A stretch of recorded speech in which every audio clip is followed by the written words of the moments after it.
Hey everyone, well, happy Saturday. I wanted to take this opportunity to give you all an update on what is happening at the national level. I know a lot of people are worried and stressed out about what is going to happen in the next week, especially as we head to the end of the month on November 1st.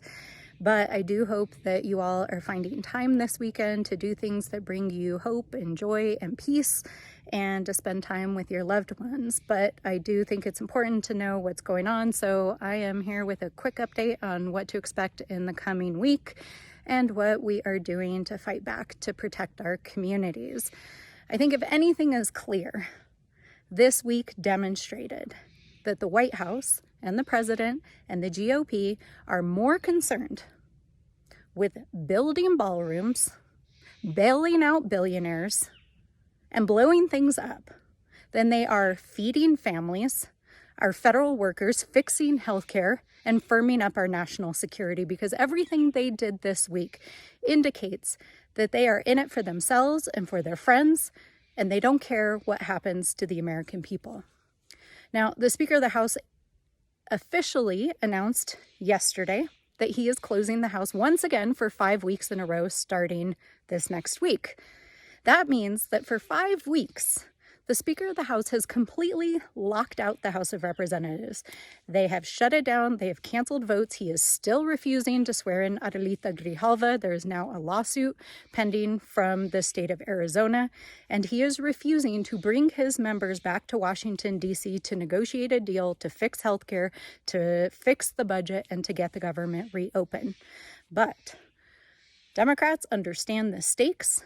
We understand the assignment, and so we are headed back to Washington, D.C. on Monday to continue our fight for the American people and to demand that they reopen the government and fix the things that they have broken. Now, I know that a lot of people are deeply concerned about what is going to happen next week between the threat of losing potential SNAP and WIC benefits, and our federal workers, of course, will lose another paycheck this week. So I want to talk a little bit about both of those things. For those of you that are on SNAP, I want you to know that we are working night and day, 7 days a week to try to address this crisis.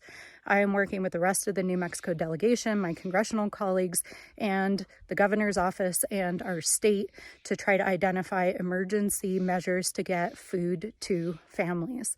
For those of you that don't know SNAP, SNAP is the supplementary nutritional benefits that many families get. It gets loaded onto essentially a debit card at the beginning of the month, and that enables them to have a little extra money to go grocery shopping and to supplement the other groceries that they would buy to buy healthy food for their families.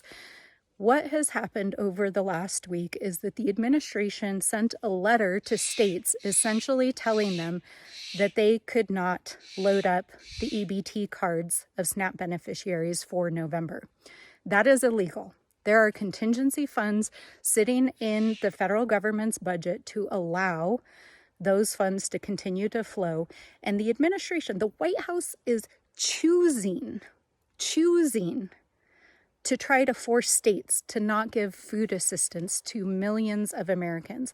Now, I want to explain the consequences of that here in New Mexico. 1 in 4 families receive food benefits through SNAP. There is no logistical way to make up the loss of SNAP benefits in November through the existing system. Even though our state legislature, under our governor's leadership, took historic steps a few weeks ago to shore up our food banks, the logistical challenges of moving that much food to that many families using other infrastructure like food banks and food pantries means that literally thousands of New Mexicans and millions of Americans out there would go without food benefits in November. So I am on letters with my colleagues demanding that the administration release these funds. I've signed on to legislation filed by Amelia Sykes of Ohio to extend SNAP benefits. Of course, we're not open to pass that legislation, but we are also filing legislation next week to direct the administration to release those funds.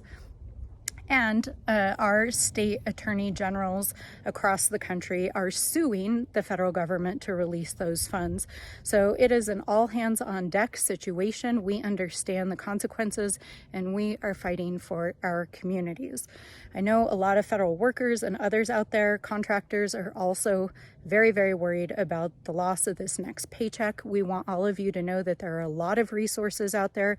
There are local federal credit unions that are giving loans that are no interest loans against your paycheck so that you have cash to pay your rent and your mortgage.